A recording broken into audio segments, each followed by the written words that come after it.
Champagne was invented by a woman. Don't know this story? Come, let's do our homework. People think Dom Perignon invented champagne, but it's not true. Modern day champagne was invented by Veuve Clicquot. And let's talk about this pronunciation. It's not Veuve Clicquot. It's Veuve, like glove. It's a French word, and it is world-class champagne that was created by a woman. But what does Veuve Clicquot mean? Well, Veuve, literally translated into English, means widow. Clicquot is a family name. It's a last name. So put those two words together. Veuve Clicquot means widow Clicquot. But why would you name your champagne that? Is there a widow Clicquot? There is. Meet the mother of champagne, Barbe Nicole Clicquot Ponsardin. Not only is her name on the bottle, but her face remains on the little cage on every bottle of Veuve Clicquot. She's recognized as the first international businesswoman. She inherited the vineyard when her husband died, and she took it from a floundering little side hustle to an international and global success. Not only that, but she outsmarted Napoleon. Back in the early 1800s, when the widow Clicquot was working on her champagne methods, under the Napoleonic Code, women were not allowed to own a business. The only reason she was allowed to continue with her experiments, there was a tiny little loophole that would allow widows to continue running the business of their late husbands. She lived through some of the most tumultuous times in Western history. She was born in 1777. She survived the French Revolution even though her family was of the aristocracy. She married Francois Clicquot in an arranged marriage because the two families were both in the textile business, and they thought the best way to consolidate business was for their kids to marry. Nobody was really in the champagne business yet. The region of Champagne was exporting still wines. Yeah, there were a few bubbly wines, but they were very sweet and not very good. They got married in secret in the catacombs of the vineyard. She was only 21 when they got married. She had a baby almost right away, and tragically she was widowed at the age of 27. She petitioned to take over the vineyard, even though the family and the men involved, of course, wanted to sell it off and freeze her out. They even said, don't worry, we'll set up a nice little conservatorship for you and take care of all your financial needs. But she didn't want that. She fell in love with winemaking, and she wanted to run the vineyard. She had ideas and she wanted to implement them. So she took these few struggling little vines that her husband had nurtured along and transformed the company. She had a series of 3 major revolutions in winemaking. Particularly, she was the first to make a vintage champagne. So instead of taking grapes from all these different harvests, all these different years, and combining them into one big batch, she said, no, these are the best grapes. We're gonna make a wine just from these grapes from 1811, and she did. The Veuve Clicquot Comet vintage of 1811 is the first vintage champagne ever in the world. Not only was she great at making champagne, but she was pretty shrewd about getting it out into the world too. So France at the time was under Napoleonic rule. So there were embargoes, right? The rest of the world didn't want to do business with France because he was a big bully. So any French products weren't allowed to be sold overseas. But the widow Clicquot had an idea. She saw an end to the war was coming. So she sent a huge shipment of her champagne to Amsterdam secretly. And when the embargo was over, she immediately sold all of her champagne to Russia. So she was a little bit of a bootlegger too. Of course, the Russians fell in love with her product, and they would only drink Veuve Clicquot.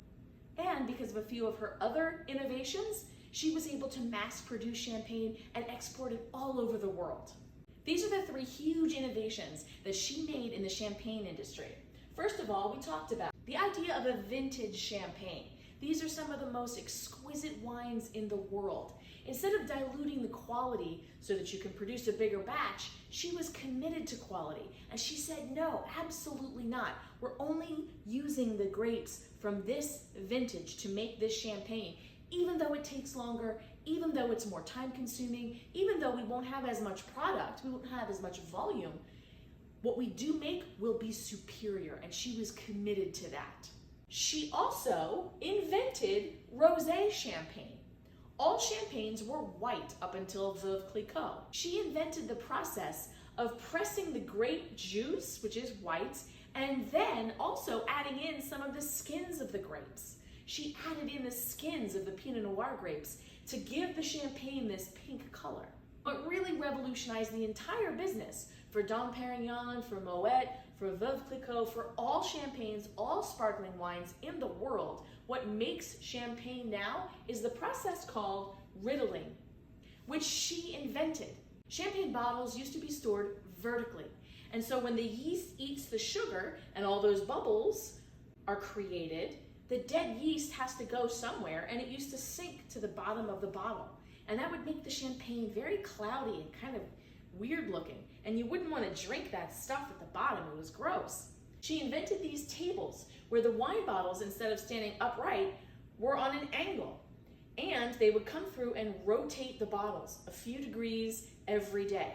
This encouraged the yeast to fall, instead of at the bottom of the bottle, down to the top of the bottle, so that they could open the bottle and release it and take off all that nasty yeast. It also gave them smaller bubbles, so the champagne was much more elegant, much more refined. And this is a process that she protected and her workers protected for years, even though all of her competition was desperate to find out her secret.